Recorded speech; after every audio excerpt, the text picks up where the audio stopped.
One of the most widely searched topics on the internet is where to retire. We're going to look at the factors to consider such as healthcare, climate, taxes, expenses, and more. So stay tuned for the full episode.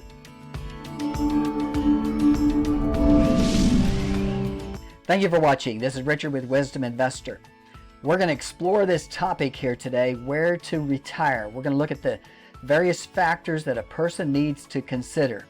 Now, I'm retired. I'm looking for a new place to live.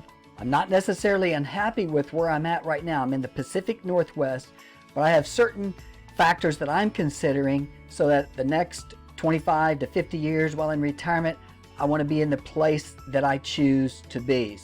And you may be in that same situation also, looking for a place to retire. There can be various reasons why we're looking. Maybe we're trying to find a place that's going to be less expensive, or we want to be closer to where there's health care, or we want to change our environment because we want to be in a better climate. So we're going to look at some of these factors here. Stay tuned for the full episode as we seek paradise here and looking for a place to retire. If you're looking to retire, you're seeking paradise, leave a comment, some of the factors that you're considering in retiring. It'll be helpful for all of our viewers to give them some ideas to think about other than what we've covered on this video. Right now, here in the United States, we have a great migration going on.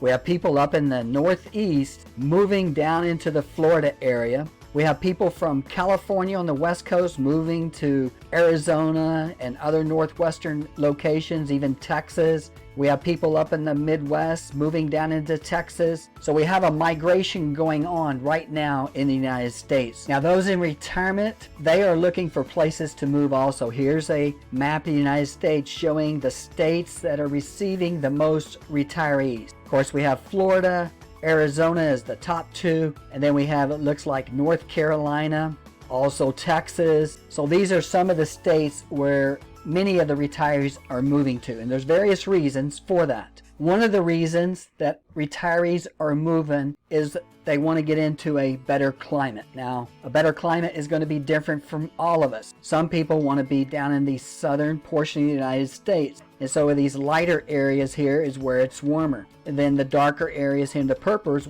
is where it's cooler. Now, there are some folks that actually want to be in areas that are cooler. So we're all a little bit different. But a big portion of this migration is down into the warmer climate. So climate is one of the top areas that people are considering when they retire. And I myself am in the position to move. Climate is one of the factors that I'm also taking in consideration. I live in the Pacific Northwest. I've enjoyed living in the Pacific Northwest. However, the winters can be a little dreary, and I want to be in a place where the winters are not as dreary and I have more sunshine. The second area that people are considering is the cost of living. As we retire, of course, we no longer employed. Many of us, our retirement income is not as big as our working income.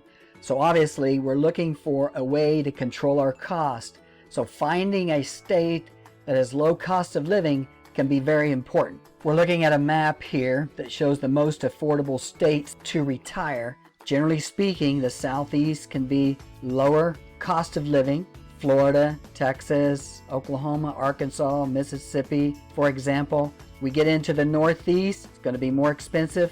And then we get over into the West Coast, it's more expensive. Now, one of the biggest expenses that we have is our housing. If we can get into retirement and have our home paid for, that makes it that much easier to live while in retirement. Matter of fact, if you've got your house paid for, you could actually live in one of the more expensive states and still do okay. Here's a list of the 10 least expensive states to live in by homesnacks.net. They have Mississippi, number 1, Arkansas, West Virginia, Tennessee, South Dakota, Alabama, Kentucky, Ohio, South Carolina, and Indiana. Now, as I said, my own situation, I'm up in Washington State, and I would not be opposed to looking in the Southeast area where it is a little less expensive. Another big consideration here is family. If you're not living close to your family now, many retirees are considering maybe being closer to their loved ones and to their family. There's various reasons why they may consider that. So family issues is number 3 issue on the list here. We're going to take a look at some pros and cons of moving closer to your family. Let's look at some of the pros of retiring near your family. The first one here is the chance to see and be part of the lives of your grandchildren as they grow up. Then there's the ability to help new parents as they juggle careers and child rearing. The chance to see your family members more often. You can also build a social network with your other family members. Support for your parents or sibling as they age or need help. Also, support for children who need it. And then lastly, support for you as you age. Let's look at the cons here of being closer to the family. Sometimes you can be too close. With some families, a bit of distance is better than none. Adult children with careers can move a lot, so they may be moving around, you thinking that you're going to be closer to them. That means you probably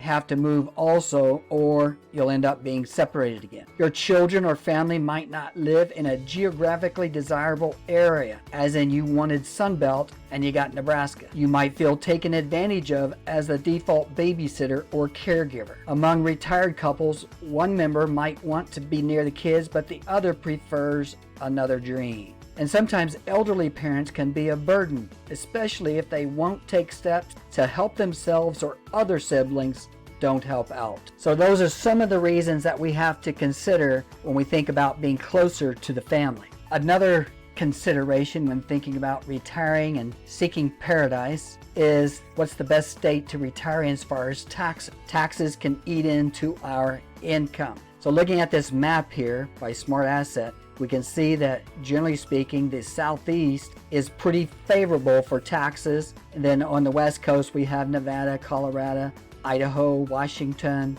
Wyoming are pretty favorable. You can check out one of our videos on the best states to retire as far as taxes. The next consideration here is best states for healthcare. Now this is a map of the United States here that the AARP put out. You can see the darker areas are more favorable and the lighter areas are less favorable. Doesn't mean they don't have good health care. According to the information that the AARP came up with, this is the information that they've compiled. Now here's a list of some of the best states that usnews.com put out, which is Hawaii, Massachusetts, Connecticut, Washington, Rhode Island, New Jersey, California, Maryland, Utah, and Minnesota round out the top 10. The next 5 on their list was Vermont, Colorado, New York, Wisconsin, and Delaware. Here's some of the things they put into their consideration. Again, healthcare access, healthcare quality, and public health. Another consideration is the quality of life. When it comes to the quality of life, Wallet Hub did a survey here, and here was the top 12 states listed. They had Minnesota, Massachusetts, Pennsylvania, New Hampshire, Florida, Vermont, Iowa, Wisconsin, New York, Maine, Colorado, and Wyoming. Another consideration in retirement is your car or transportation costs. Maybe you don't want to spend time driving, or you don't even want to use a car. You want to cut back on insurance and various other car related expenses. Here's a few places that money.us news put together. They said Amherst, Massachusetts. It said seniors age 60 and older can ride the bus for just 60 cents or utilize a door-to-door senior van service. In Ann Arbor, Michigan, residents age 65 and older can ride city buses for free.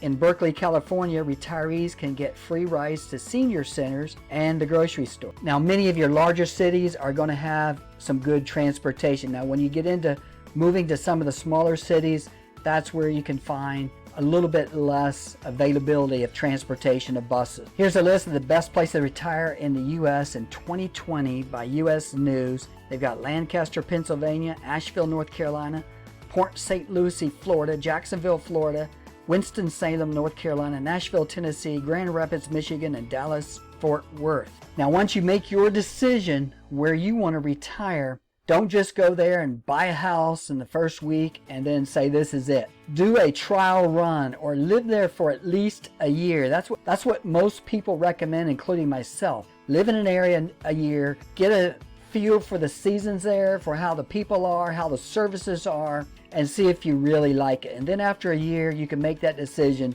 to buy a house. So where should I or you retire if you're looking for paradise? One consideration is the climate. Also the cost of living, family situation, taxes, healthcare, the quality of life, transportation, livability, and as we said, do the trial run. So for myself, as I said, I'm in the Pacific Northwest. I'm using all of these factors here. I've got family in Tennessee and Oklahoma, so that's a consideration. The climate, I want to be in a better climate. I look at taxes, look at health care, transportation. So when I do come up with a location, I'm going to stay there for about a year and see if I like it there. Then we'll make the final decision. So if you're relocating or retiring in another part of the United States, leave a comment on some of the factors that you're considering. I want to thank you for watching, and I hope that you find paradise in your retirement.